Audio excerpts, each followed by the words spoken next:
easy to think about the world as if it is divided from us, and even have a sense that there's like a fear of being in the world, or not really fitting into the world, not really belonging. And of course, this sense came in the early life,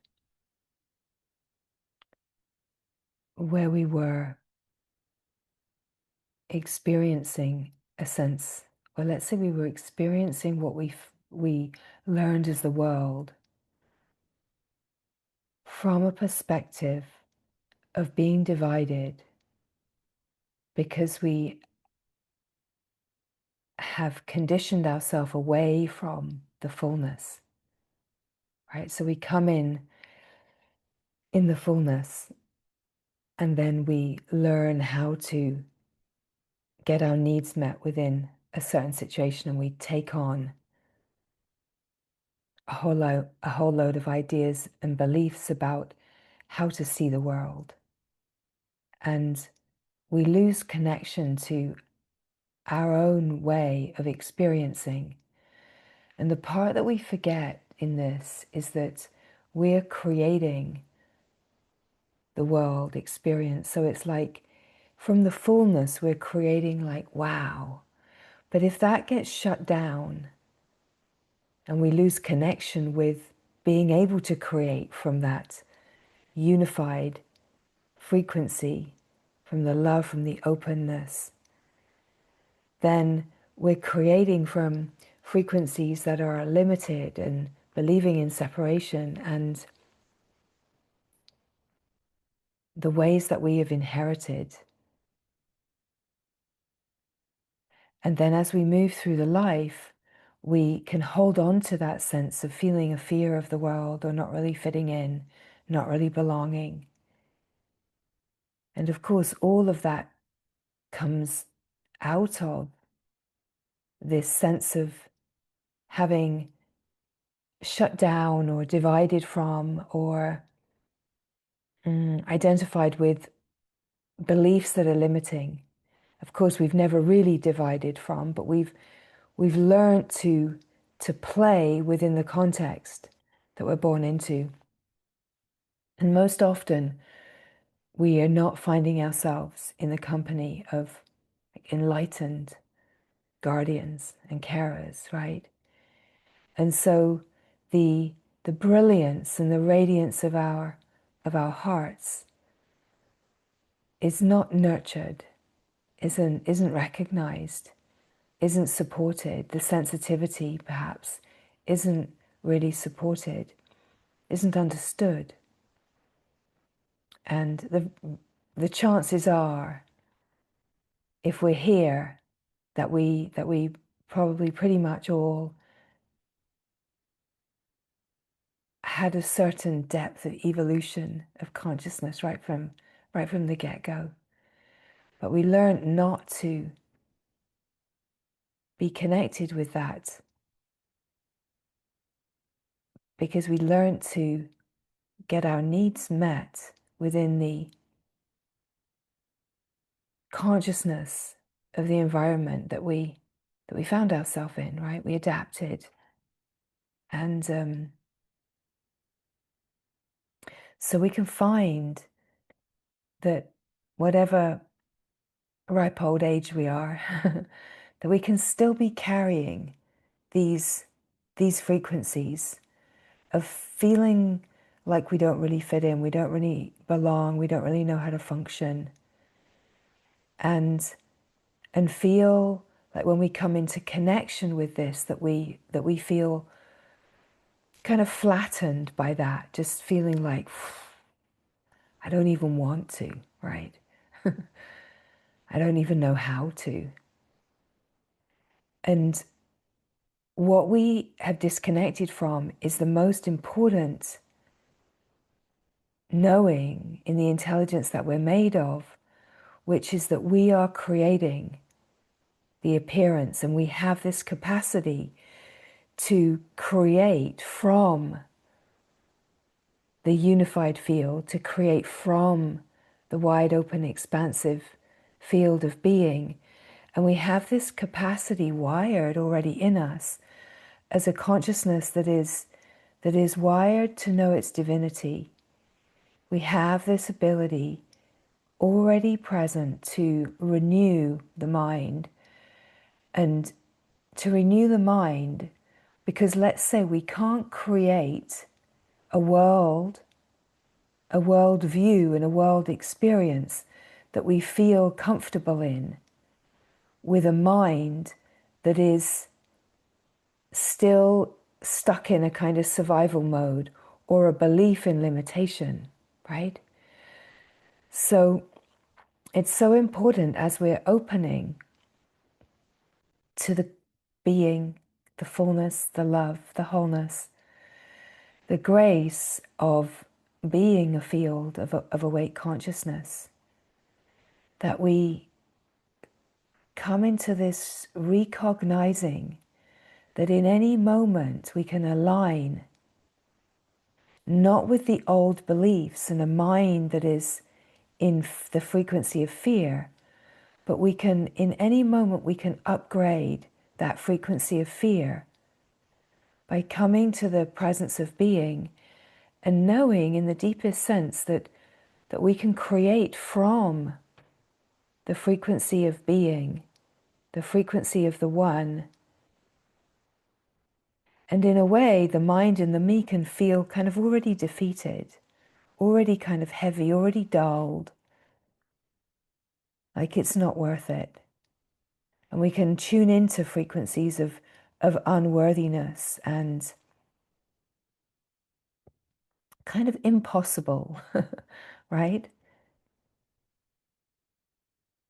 But if we are open to not expecting like a world view that the mind is looking for a big change, but where the renewal happens is by shifting our frequency from the frequency of fear and limitation to the frequency of openness, the frequency of the infinite unbounded field, because the unbounded field is a field of miracles, right? It's a miracle field. It's a field where, and what we mean by that is that it's not what we think it is. It's not a field of cause and effect. It's not solid matter in the way that we think it is. It has this capacity to morph and change according to the frequency that we are creating from. So there can be a sense of when we touch into those feelings where the world feels hard and challenging, that we've got to kind of overcome it, process it. And for sure, we're going to meet feelings, and meeting the feeling field is super important. It's the way through the obscurations, absolutely. But at the same time, if we get caught up in a sense of needing to process, we can spend our lives, all of it, processing, right? Whereas if we come into the cognition about frequency and how we are creating from the frequency that we're living, and we could even say our perspective of seeing is all important as well. So in a way, the renewal of the mind is not about being critical of the world or trying to conform or fit in or belong to the worldview that feels limited and distorted, but by shifting our perspective of seeing, it aligns with what we would speak of, that world peace is in the heart, is in a peaceful heart, right? That we're not looking for a world picture where everything is peaceful.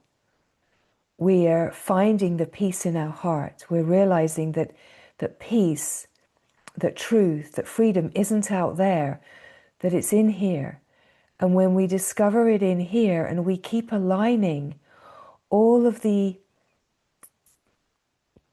flows of our life with this truth that we know in direct cognition as intelligence, then we are we're shifting in the frequency of our creation. And then instead of feeling like, oh, it's going to be hard and it's an uphill struggle and it's so challenging, it's like the perspective is, wow, there's so much support, there's so much grace. And even the things that feel like they would be challenging, there's beauty in everything, right? Can you recognize some of this in your experience of, depending where you're seeing from and the frequency of your view affects what you're seeing and how you're seeing, and how easy it is to be seeing through filters. And if we're seeing through filters of expectation, of limitation, and hard and challenging, if we're seeing everything through the filters of fear, of lack, of limitation, then in a way we're creating that. And we're not actually even fully always receiving the fullness of the grace that life is offering us, right? So in a way, what we're speaking of is that all of the shifting happens inside, in our inner landscape, in our consciousness. And the invitation for the ever deepening seeing of this is in the resting and in the ability to be present with, as and to everything that is arising in subtler and subtler ways. So that what is refining is our capacity, what is refining is our nervous system, our consciousness. And the refinement gives us an ever more subtle ability to be present with and as and to what is arising in the field. Let's say the experience of the life, right?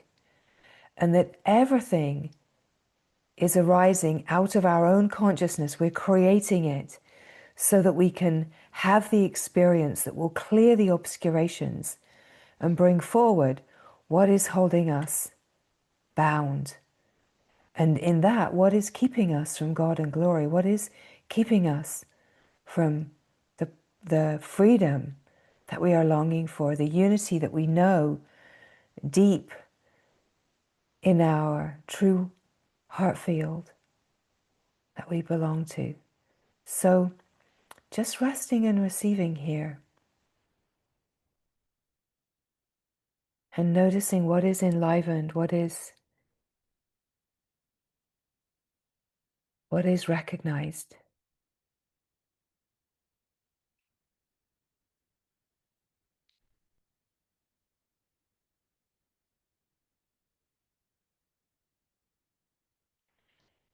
And so when we speak of like a renewal of the mind, we're speaking of aligning with the unbounded field of consciousness and letting, we could say that the true mind is the pure awareness, like a pure mind, pure awake awareness, pure consciousness. And so the renewal of the mind is where we make our collaboration with God and glory instead of collaborating with the mind's fear and sense of limitation. That we're bringing the mind to its true nature. Out of limitation, we're bringing it to the field of pure consciousness, the field of intelligence. So we're upgrading the way that we operate within the limited sense of the mind as the me and the person. We're upgrading the mind constantly. Everything is an opportunity for an upgrade, right? To align with the Christ consciousness, to align with the light of consciousness, so that we can truly connect to the light that illuminates. Mm-hmm.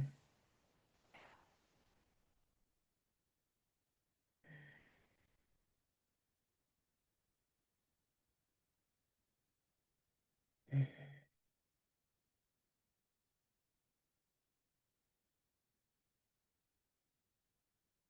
that the lived experience isn't dependent upon things in the world going a certain way. And yet when we are creating from the deepest frequencies, it will feel like there's more of an ease and smoothness, but it doesn't mean that challenging things won't come forward, because the deeper we go, the more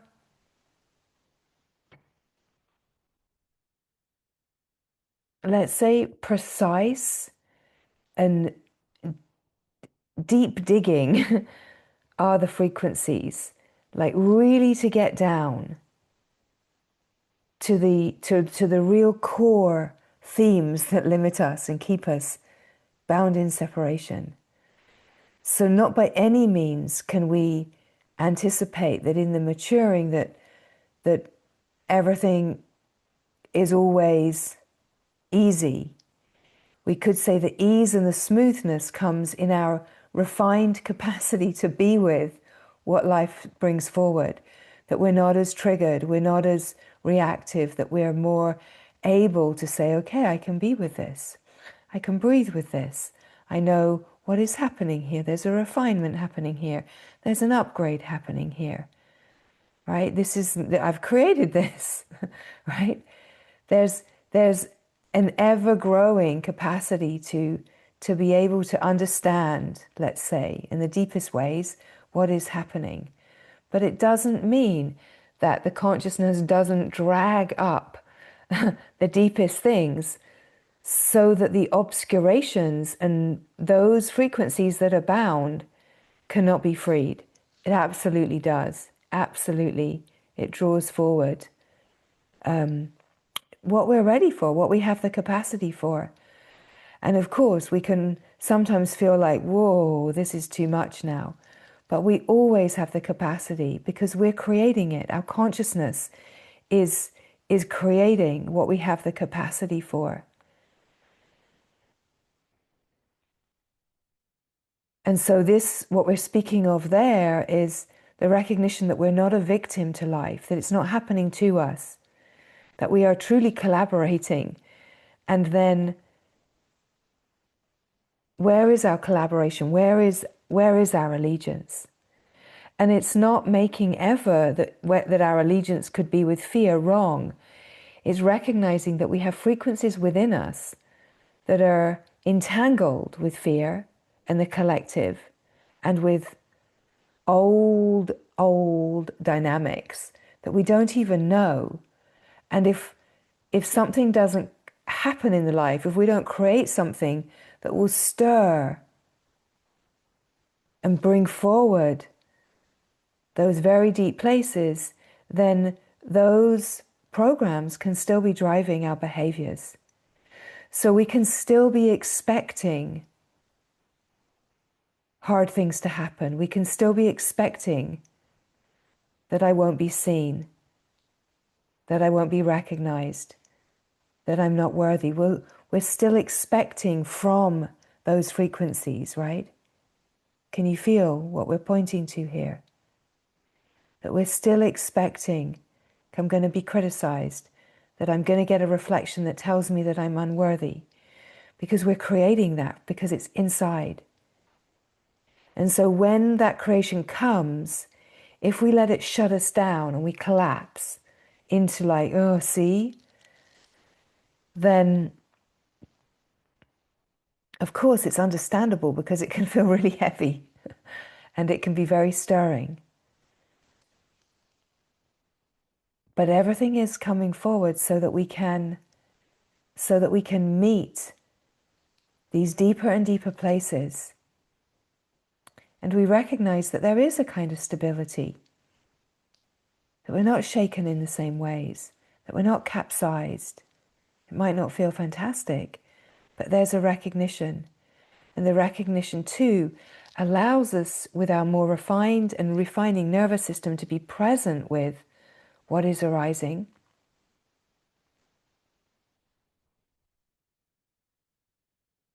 In subtler and subtler, more refined frequencies, we could say of presence itself, right? And that allows like a unifying of the frequencies, because then we know, well, if I can just be with this energy and not make it wrong, if I can just allow this energy to just be here, it will settle. It will settle.